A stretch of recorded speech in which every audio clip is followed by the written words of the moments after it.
The debate rages on. Shorts. Are they comfy, easy to wear, or both? This is Explain Me a Thing.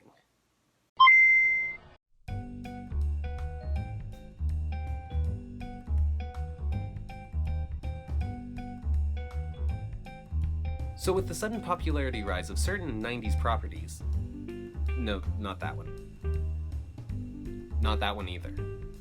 It's Pokemon, okay? Pokemon is the answer. Stop guessing, it's Pokemon. With a slew of new games coming out, I've been thinking a lot about the original series of Pokemon, and I've noticed something weird. Professor Oak, was he just incompetent at his job, or was he actively setting Ash up to fail? This is exemplified by a simple question. Where does Professor Oak get his starter Pokemon? For those of you who don't know, in Pokemon, when you start your Pokemon adventure, you go to meet with a Pokemon professor, and that professor gives you one of 3 starting Pokemon. In the original series, it was Bulbasaur, Squirtle, and Charmander. You get the first pick of which Pokemon you want to train. Your rival gets the second pick, and the third Pokemon is implied that he stays with Professor Oak, and Professor Oak raises it as his own Pokemon.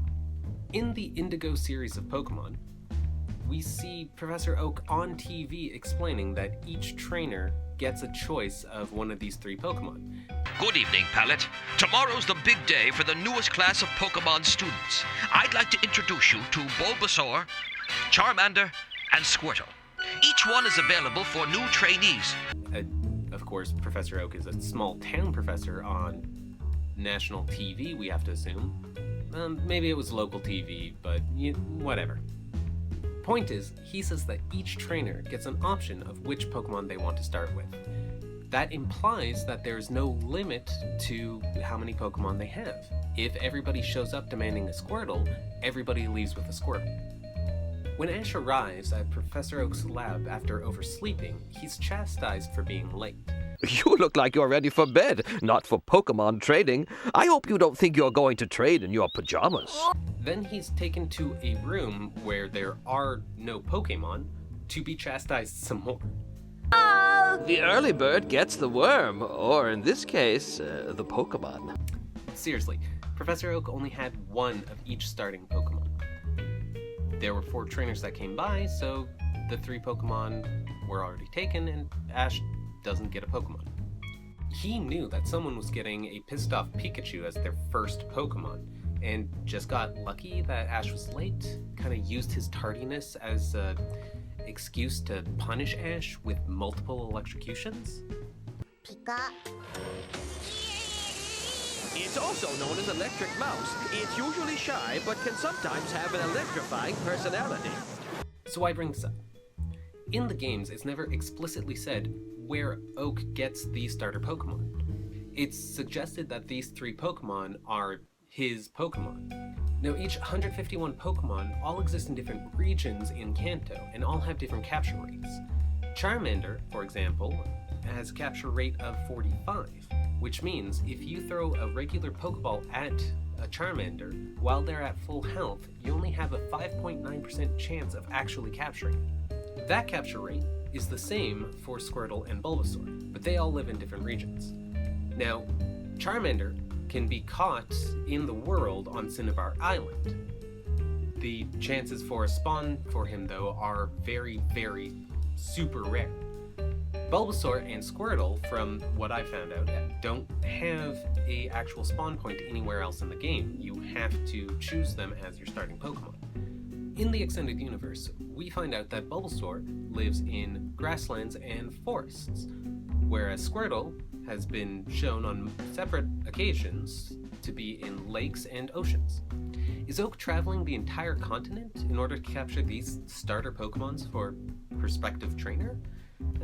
I doubt it. We only ever see him in his lab for the majority of the first season. Now, you can only have 6 Pokemon with you at any one time. Any Pokemon that you capture outside of your 6 gets transferred to Professor Oak in his lab. So is it possible that these Pokemon are captured by other trainers around the world who donate them to Professor Oak in order to give them to new trainers for the next generation? That seems pretty possible. Another possibility is that Oak gets these donations from universities and other labs so that he has the starter Pokemon when the new crop of trainers arrive. It's also briefly referenced in the manga and TV series that Professor Oak, as well as other professors, have secret locations where they breed the Pokemon for the new trainers.